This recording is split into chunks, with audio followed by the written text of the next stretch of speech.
સમાચાર ભરૂચથી મળી રહ્યા છે। ભરૂચ જિલ્લામાં ધોધમાર વરસાદ।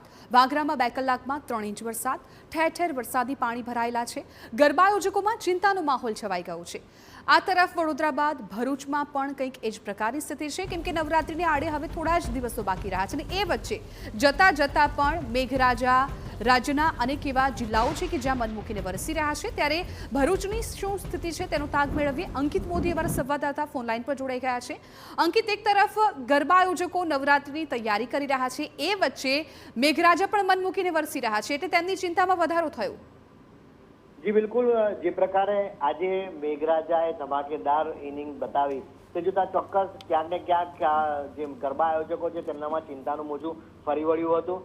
વાગરામાં 2 કલાકમાં 3 ઇંચ જેટલો વરસાદ ખાબક્યો હતો, જેના કારણે ગરબા ગ્રાઉન્ડોની સ્થિતિ ખૂબ જ બદતર બની હતી। માત્ર વાગરા જ નહીં પણ સાથે સાથે ભરૂચ અંકલેશ્વરમાં પણ ધોધમાર વરસાદ વરસતા પરિસ્થિતિ ક્યાંક ને ક્યાંક ચિંતાજનક બની હતી।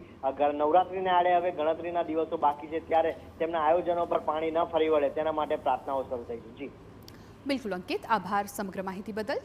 તો ભરૂચમાં પણ અત્યારે એ જ પ્રકારની સ્થિતિ છે, કેમ કે જતા જતા પણ મેઘરાજા ત્યાં મન મૂકીને વરસી રહ્યા છે। એક તરફ આયોજકોની ચિંતા પણ વધી ગઈ છે।